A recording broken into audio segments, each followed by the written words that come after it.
We're joined now by former CIA Deputy Director Michael Morell. He's also CBS News Senior National Security Contributor, and Samantha Vinograd, a former top counterterrorism official at the Department of Homeland Security, and she's here as a CBS contributor as well.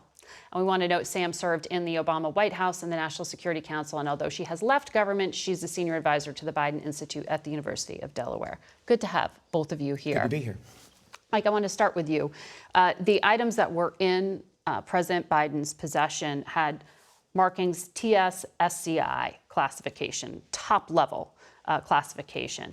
The House Intelligence Chair has said that Biden and Trump had basically the same level of documents inappropriately in their possession. Is that a fair comparison? It's actually difficult to make a comparison for all sorts of reasons. I think what we can say is that President Trump had more documents than President Biden, although the difference is not huge. We can say that both of them had confidential, secret, and top secret information. We can say that both of them had what's called restricted handling information, which requires special care because it's a higher sensitivity. I think we can say that both of them had what's called formally restricted data information, which is information about U.S. nuclear weapons. That information for President Biden was dated, quite dated. Back to the 80s, I think. Back to the 1977, 1979. So both of them had sensitive information.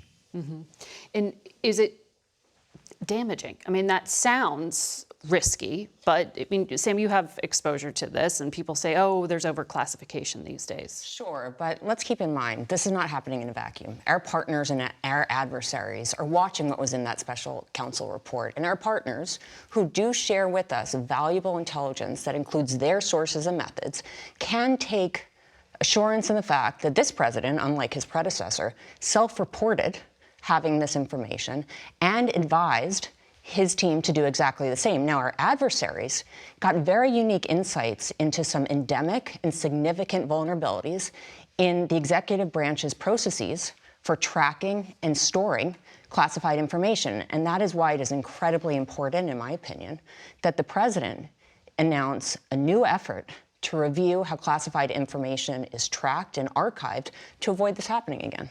Because it happened with Biden, Trump, and Mike Pence. But you just heard, Mike, the president's lawyer say these were just personal mementos in terms of that handwritten letter in regard to Afghanistan.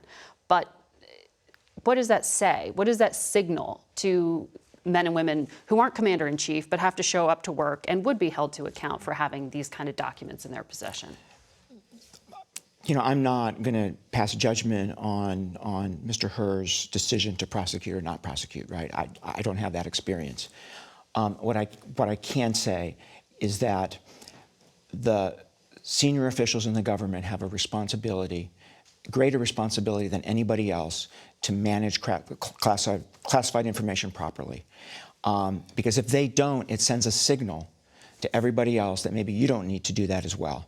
So historically, senior officials who have mishandled classified information have been held accountable both by the Department of Justice, and when the Department of Justice declines, as they did in this case, they've been held accountable by their agencies at very senior levels. Which, in this case, there isn't any. There isn't somebody to do that, right? There's no one higher than the president. So I think he did say that he accepted responsibility, and I think that the proof in the pudding here is going to be for not overseeing his staff. Yes, and I've been involved in transitions, Margaret. I'm not here to defend the president or not defend the president. What I'm here to say is that, as a factual matter, the vice president was not packing boxes. Now, that said, the president does have a responsibility to ensure that this does not happen again, and that is exactly why I think that he should announce a review of the executive order that currently governs the classification, storage, and declassification of materials. I think that he should announce that he's appointing a senior official to oversee the processes involved. And as the report details, there were significant shortages in the resources available to the Office of the Vice President to ensure that classified material was treated appropriately. And it is on the president now to show this country that he is taking steps to rectify that situation. there's a example that is close to the president.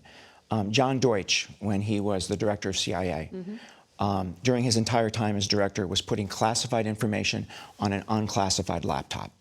that was connected to the internet, putting that information at risk. When that was discovered, there was a referral to the Department of Justice. They declined prosecution, just as in this case.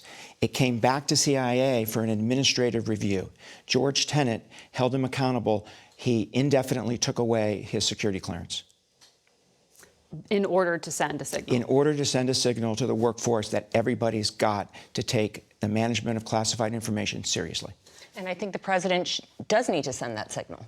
I think it is difficult to compare John Deutsch with a sitting president, but I agree with you that it is important to send a signal. As an employee at the White House, I had to sign a non-disclosure agreement. I had various ethical obligations and otherwise. And for the men and women at the National Security Council right now, they need to understand that their president values classified information as much as they do. And that's why I do think he needs to be on record announcing steps to avoid this happening again. And Should he have apologized?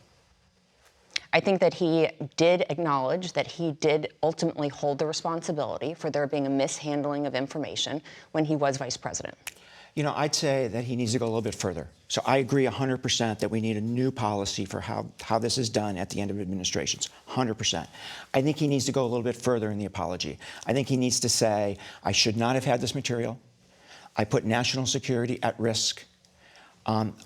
I apologize to the American people for that. I apologize to the intelligence community, in particular to those CIA officers who put their lives at risk to collect some of it. There was CIA material in here, and it's not going to happen again. And I'm going to make sure of that by making changes. A more full-throated apology.